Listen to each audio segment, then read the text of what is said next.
What is going on, guys? Liz over here at Pondering Creations Farm. Welcome back to my channel. We are going to be talking food today and what we have been eating during the pantry challenge and what we need to restock.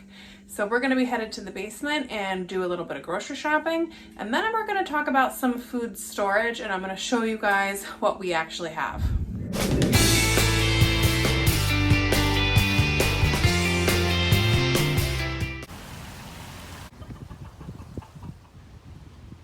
So if you're new here from the Pantry Challenge, welcome, and I hope you enjoyed this video. And if you are a subscriber and you're used to fish and more landscape content, I'm sorry. For the month of January, we're going to be focusing on homesteading stuff, actually January and February, and then we will get back into landscape videos once summer gets here. This is the Pantry Challenge and the lack of bread. I actually got back into sourdough, and you can go over to our TikTok channel. I made some white bread out of the sourdough starter just the other day and see what that recipe is all about. Besides bread, another thing that's really hard for us is dairy. We don't do anything dairy over here, but living on a homestead, I feel like we live in a pantry challenge. And this summer, I think we went like 3 months without actually going to the grocery store because we had all that fresh veg coming in.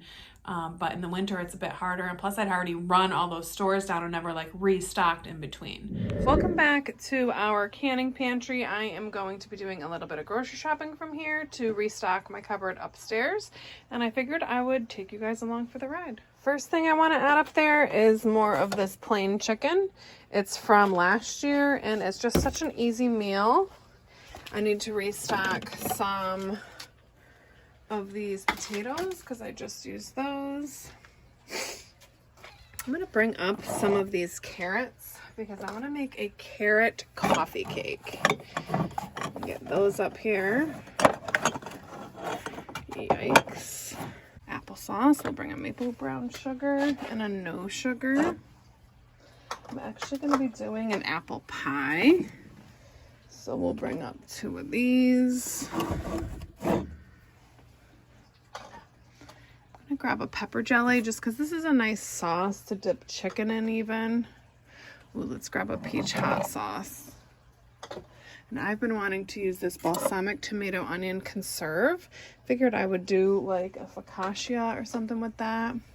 Then let's grab some pickled veg. And these are from last year. So we've almost got a case. I know I need some coleslaw up there. And I'm gonna grab a chow chow too. And then I'm gonna grab 2 of these salsas. One is a hot salsa, and the other is just a regular salsa. Definitely grab another strawberry jam. And these zucchini pineapple are awesome for like adding as sugar substitutes. So bring up a couple of those. Ooh, and a butter. I wanted to try one of these. And the last thing I wanted to show you guys down here was what I have been restocking this week. And that is some of my backstock that I vacuum sealed and put in these containers so that I can have this stuff down here as a backstock. So when I do go to the grocery store, I'll just restock upstairs. All right, by now I think everybody knows my pantry. So we have this little area where we do all of our baking. And so this is the area that I'm actually gonna restock. I've got some rice in here, both basmati and some jasmine. I did some dehydrated potatoes. We've got some wheat berries, and then we've got lots of beans, which I'm actually going to buy another pack and top those off and vacuum seal them. Some sugars, cocoa powders, pancake mix, and oats. I like to restock from the root cellar into the kitchen cupboard because it's so much more convenient when you go to actually cook. And you can do this with grocery store bought food just to save yourself from going to the store. Everything from downstairs put away up here, and I will be using lots of this week as we continue our pantry challenge. Figured I would let you guys know how we meal prep. I mean, a lot of times I take out a big thing of meat to slow cook that we can use for sandwiches and stuff and have for lunches or use for breakfast. So I cook to have leftovers. And then when we grill, a lot of times I'll grill a ton of veg and a bunch of meat once again so we can have leftovers and do like salads or wraps or flatbreads the next day and not really have to cook again, just kind of like construct something. I figured since we were talking food storage, I would show you guys what I have.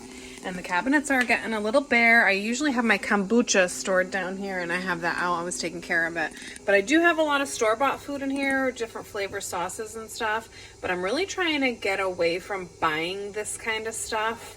and just use more of our own hot sauces and stuff. Here is our other canned goods shelf that is pretty well stocked. We haven't really tapped into that much. And here's where we keep all of our pastas and stuff like that. I figured since we're here looking at pantry items, I might as well show you guys pretty much everything that we have. And this is a bunch of more store-bought stuff and coffee and stuff like that down. So the last spot that I'm not actually going to show you guys is a 55-gallon drum that we have laying on its side on a shelf in the basement, and we have some vacuum sealed stuff in there. And it's kind of more like pantry and baking type stuff. So it's like a big bag of flour and baking soda, baking powder, yeast. We've got chocolate in there. There are some beans and stuff in there. And it was just stuff that I just vacuum sealed right in their original packages. So we do have one more spot, and it's just too dark and it's hard to open the 55-gallon drum. I mean, it's twist off, but it takes a little bit of muscle. So I definitely have some holes in a lot of my pantry items, and I hope that you guys are thinking about stocking up on some stuff. It is definitely the time to do it and be able to see how long you can last and how much food you're actually eating in a month. It's a really good indicator, and it really gets you using your older stuff first and thinking about rotating stock and stuff like that. So I really hope that everyone is starting to think about their food security and how they can just be a little bit more sustainable. I am going to link my last year's video here talking about growing food to cross items off your grocery list. And next week we're going to get into a seed haul video, guys. So make sure you check out some of those links, and don't forget to subscribe and like this video. And I will have one more pantry challenge video, and it's going to be about some of our farm fresh favorite meals. So you'll have to stay tuned for that. I hope this video has got you inspired to put some healthy food on your shelves, get a little more prepared, or at least get creative in the kitchen. Thanks for watching.